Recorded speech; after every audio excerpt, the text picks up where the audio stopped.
I wasn't expecting fireworks or a welcome home banner, but I thought at the very least they'd have a chair for me. I pulled up to the old house in Pensacola just before sunset. The same house where Dad used to hang the American flag every Memorial Day.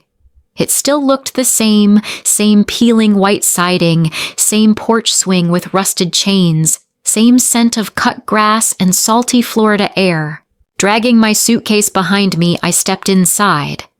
No one hugged me. No one asked how I'd been. Mom walked past with a tray of deviled eggs, glanced in my direction, and said flatly, "Oh, you made it." The living room was buzzing. Old neighbors, Navy buddies of Dad's, everyone gathered around Haley, my younger sister, beaming in her crisp white dress uniform. She was getting married to an Army intelligence officer, the golden girl with the golden fiancé.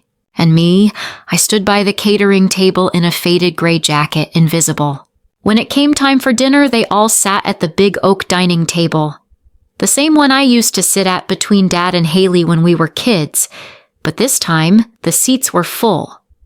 I was pointed to the auxiliary table by the window next to a leaking air vent and two screaming toddlers high on soda. That table wasn't just an afterthought, it was a message.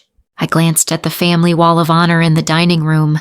Pictures of Haley in uniform, Blake, our youngest, on his first deployment, Dad back in his command years, not a single photo of me.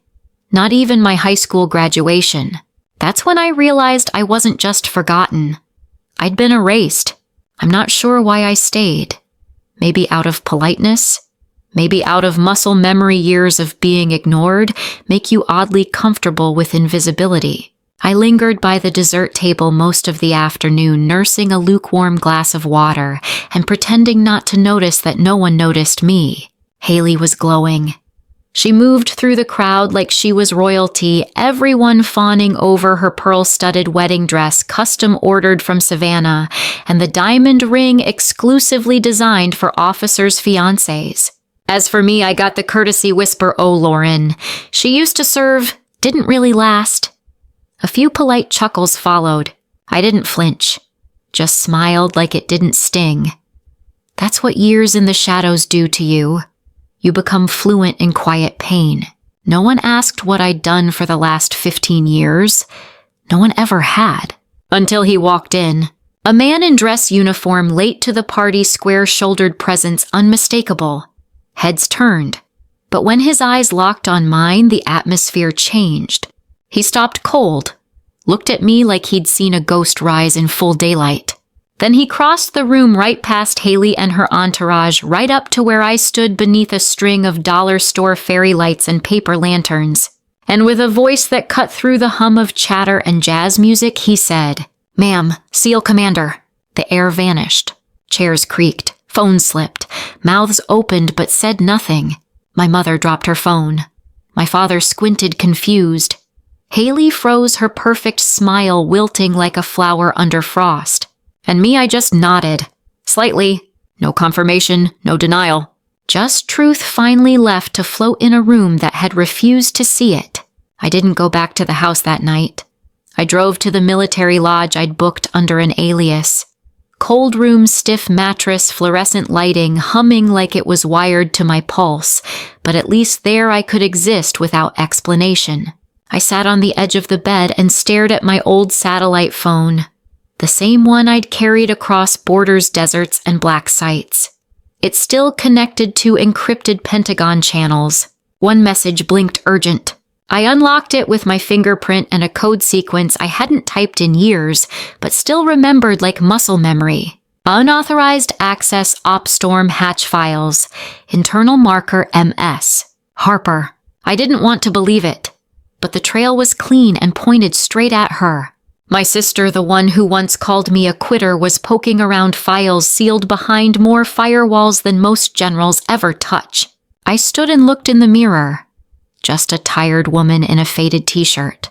But under the exhaustion, I was still there, a SEAL, a ghost, a survivor. And now, a target. Storm Hatch didn't exist. Not officially. 6 women in a covert SEAL unit. No insignias, no records, no hometowns. We were trained to disappear and to never be remembered. In 2011, along the Syrian border, we ran a black operation so dirty no medals were issued. No media. Just 12 days of hell. And I was in command. We dismantled a logistics cell funneling arms to 3 terror networks, but it cost us physically, emotionally, irreparably. One of us didn't come home. Another never spoke again. We made it out alive. But history never logged our names. Now Harper, through curiosity, arrogance, or both, had opened the vault I spent 15 years burying. I didn't sleep much that night. It felt like something or someone was watching me through the lines of cold encrypted code. At 3:14 a.m., another message flashed. Storm hatch alert chain activated. Unauthorized access threshold exceeded. I knew exactly what that meant. Back during our earliest missions, our unit had created a dead man's alarm, a safeguard buried deep in the archive. If anyone outside the team accessed raw mission data, a silent ping would be sent to every living member. We called it the soul tether. And now it had just tugged at me. Harper hadn't just opened a summary. She had accessed the raw files, field logs, mission directives, fragments of classified comms, even glitched audio from our final days in Al-Bahira. I didn't know how she'd gotten that deep, maybe a systems glitch, maybe someone helped her, but I knew this much: if any of it leaked the entire team, and I would be considered a national security threat. I drove straight to my parents' house, parked 1 block away to avoid the front door cameras. Knocked twice, firm and fast. Harper opened the door. She was still in sweatpants and a stretched-out t-shirt, her hair pinned from the ceremony, makeup smeared. "Lauren," she blinked. Then stepped outside. We walked to the backyard. Neither of us spoke for a while. Just the sound of night crickets and damp grass underfoot. "I just wanted to write about forgotten women," she whispered. I didn't know what it was. I was searching for thesis material and the file opened. I didn't raise my voice. I didn't need to. "Some things are locked away for a reason," I said. "You just woke something that was never meant to rise again." Her eyes welled. I believed her. That was the worst part. I left without another word. Back at the lodge, I opened the false bottom case for the first time in years. Inside a black SSD. The whole truth. I sat still in the motel room, the old wooden chair creaking beneath me. The black drive sat on the table, small, quiet, damning. It was no bigger than a deck of cards, matte black shell scuffed from years on the run. But inside, the full record, time-stamped logs, field comms, broken audio, raw satellite footage. Every breath of storm hatch. I'd hidden it across 9 countries. Tucked it into a false floorboard in Berlin, inside a hollowed-out Bible in Syria, and once, inside a baked potato at a border checkpoint. Not because I was afraid, because I knew if anyone ever wanted to erase the truth, this drive would be their first target. Now the question stood: stay silent and let them bury it, or throw everything I had on the table and watch who tried to shut it down. I called Ellie Tran, the only Storm Hatch sister I still had contact with. She'd been our signal encryption lead, the sharpest mind in comms, and the only one I trusted with this. We met that afternoon at a quiet Vietnamese cafe outside Norfolk. Ellie looked older, gray at the temples, a tremor in her right hand, but her eyes still steel. "You really want to crack this open again?" she asked. No judgment, just fatigue. "I don't have a choice," I replied. "Congressional subcommittee votes in 48 hours. If we stay quiet, they erase us." She nodded slowly and slipped the SSD into her coat. "Give me until midnight tomorrow. If there's still something in here, I'll find it." On the drive back, my mind looped names, real names of the women we were ordered to forget. Not code words, not mission call signs. We were told anonymity was protection. But now I know sometimes silence is the perfect weapon for erasure. The next morning, my encrypted inbox blew up 20+ alerts stacked like a countdown. I knew this was coming. Ellie had cracked into the drive, and someone in the system could feel it. At the top was a file titled, Internal Brief Storm, Hatch, Gender Integration Failure in Special Operations. My fists clenched so tight my knuckles went white. They weren't just burying us, they were weaponizing our story against us. The report had been routed to a congressional oversight committee, but it wasn't raw intel, it had been processed, manipulated. Names removed, events distorted, mission calls twisted into tactical incompetence. They were reframing Storm Hatch as a failed experiment, not because we failed, but because we were female. And at the top of the digital chain, Senator Mark Ledlow, a polished hawk with a southern drawl and a long record of voting against women in combat. Then came the media storm. Harper was pulled in. Journalists started asking why a newly commissioned officer had access to classified Black Ops files. Within 48 hours, she was suspended from her reserve officer training program, not discharged, just quietly shelved. My parents predictably didn't ask if I was okay. Instead, my father called to snap. Why couldn't you just stay invisible? You embarrassed this family once. Now Haley's paying for it. I didn't argue.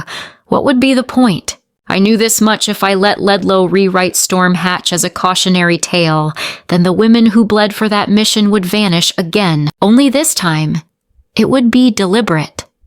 I texted Harper to meet me at the old spot white sands behind the base where we used to build sandcastles and spy on night drills as kids. She showed up. No makeup, no uniform. Just Harper, not the officer, not the family's golden girl, just my sister, raw and shaken under the moonlight. I didn't sugarcoat it. I told her everything about how the 6 of us were dropped between Turkish observation posts in a no-man's land. No backup. About how we held a bombed-out schoolyard for 12 days under fire through sandstorms tracking signal pings while drones buzzed overhead. I told her about the betrayal local police who promised cover, then handed over one of our own to a militia commander. I told her about Maritza, how after we got her back she never spoke again, not because of injury, but because of what was done to her. We left no bodies behind, but each of us left with something missing. Harper didn't interrupt. She just listened, truly listened for the first time in her life. Do you have proof? She finally asked, her voice low, shaky like palm leaves in the surf breeze. I didn't speak right away. Instead, I knelt, unzipped the side of my old canvas satchel, and pulled out a drive. Small. Worn. The same one I'd carried through airports, past checkpoints, under aliases and fear. It's all here, I said. The orders, the names, the deaths, the decisions. Harper took the SSD like it might burn through her skin. We stood there in the dark, surrounded by waves and silence, while she held for the first time the weight I'd carried alone for half a lifetime. And maybe, just maybe, she started to understand. 2 days later, the message came. I'd been officially summoned to testify at the special hearing in Arlington. Not as a suspect, not as an afterthought, as the last living traceable witness of Storm Hatch. For the first time in 15 years, my real name showed up in government records again. Lauren Monroe. No code, no shadow. That evening, Ellie called from a quiet cafe outside Norfolk. I found it, she said. Body cam footage. Raw. Untouched. I drove straight there. She opened the laptop. On the grainy screen, I saw myself, dirt-streaked face, eyes clear, steady. The video showed the moment I called off the airstrike. A child clung to the leg of a wounded man. I gave the order, abort strike. Civilians in zone. That call saved lives. But in the official reports, it had been rewritten, marked as tactical hesitation. A black mark against my command record. You want to use this? Ellie asked, no judgment in her voice. I stared at the screen, then nodded. Not for me, for the truth. I knew from that moment forward someone would try to bury me again. But this time I wouldn't let them. Because this time I wasn't alone. I was deployed to Fort Sentinel a week after the call came. Heat, dust, and suspicion. That's what greeted me. The eyes followed me like I was either a myth or a mistake. No one said it out loud, but I could feel the wall being built around me. I didn't wear my rank on my sleeve. I didn't need to. When I walked into the command room, I stood tall, chin level. At the far end of the room sat my team, young, diverse, unsure. Some looked away. Some looked through me. And then there was Lieutenant Derek Vance, the man who believed he was supposed to lead this op. "You're Lauren Monroe," he smirked. "I was told I'd be running point." "They told you wrong," I said, calm and clear. That look, I'd seen it before. From men trained to command. From those who couldn't stand not being the smartest or strongest in the room. And I'd survived it, every time. That night I received the full tactical packet, Operation Nightshade. Tier 1 op. Eliminate the Crimson Dawn network, an emerging threat plotting synchronized attacks on U.S. bases across the Middle East. Timeline 72 hours. But as I began forming strategy, the first leak hit. An internal report, anonymous, circulated across SEAL channels. Claimed I'd gotten people killed in 2011 due to command hesitation. I knew exactly where it came from. Colonel Warren Hall, the same man who once called Storm Hatch a social experiment in a war zone, and now he was Nightshade's senior advisor. I didn't confront him yet. Instead, I tracked the report's metadata, traced the IP, cracked the login history. And when I found the edits, his edits, I realized I wasn't waiting for anyone to give me back my name. I was taking it back myself. When the gunfire ripped through the West Alley, I knew the terrain maps had been doctored. We were deep in Al-Mazrah, a ridge-split town near northern Yemen, a hub for Crimson Dawn's logistics network. On paper, the mission was straightforward: infiltrate, gather data, dismantle, extract. But that alley where Vance's unit was pinned didn't exist on the satellite images sent to me 24 hours earlier. Someone had altered the terrain. Someone wanted me to fail. I didn't hesitate. Within seconds, I rerouted our backup team, broadcasted false comm traffic to confuse the enemy, and flanked from the southern approach with a fire team of 3. I was the first to breach the kill zone. I'd made a promise if they died in that alley, they wouldn't die alone. Smoke, screams, dust, and chaos. I dragged Vance out by his gear harness, his leg bleeding onto my vest. Haze covered our 6, his rifle jammed, and his fists bloodied. Then we found it, a reinforced concrete hatch beneath a collapsed home. Inside the real command hub, 3 servers, a makeshift radio tower, and a bomb timer ticking down. 15 minutes. The system was familiar. Too familiar. It mirrored one we'd seen in Syria back in 2011, and only I had seen it up close. I stepped in alone. Wires crunched under my boots. My heart synced with the countdown. I opened the node housing, twisted loose 2 key wires, and entered the old override code. The screen blinked. Override accepted. Last access Operation Storm. Hatch Commander Monroe. I stepped out into silence. Vance, still pale and bloodied, stood and saluted. "Commander," he said, "I'm sorry I doubted you." I didn't reply. I just nodded. Another piece of truth, this one too real to rewrite. I didn't fly home after the mission. I went straight to the Pentagon. No fanfare. No applause. Just cold hallways, fluorescent lights, and the wary eyes of senior brass waiting to see whether I'd break or stand tall. And there, dead center, Colonel Hall, arms folded, face smug, already certain he'd won. But this time I wasn't alone. Harper walked in just as the data presentation began. Wearing her military encryption specialist badge, she carried the drive, the one I thought no one would ever be brave enough to touch. She spoke calmly, clearly. She laid out every manipulated packet log, every forged access trail. She proved Hall had altered mission intelligence, rerouted our teams, engineered failure, all to smear me and Storm Hatch. The room went silent. Hall stood up yelling that I wasn't even real, that I was a political mascot built by a guilty system. But this time, someone spoke for me. A congresswoman stood and read aloud, "Commander Monroe has never failed. She simply was never allowed to succeed in the open." By that afternoon, Hall was suspended. The original records were restored. My name, Lauren Monroe, was officially reinstated into the active military registry. My father called that night. "You did what I never had the courage to," he said quietly. "And I'm sorry I didn't see you sooner." My mother didn't say much. She just hugged me for the first time in nearly 20 years. I didn't cry. I didn't speak.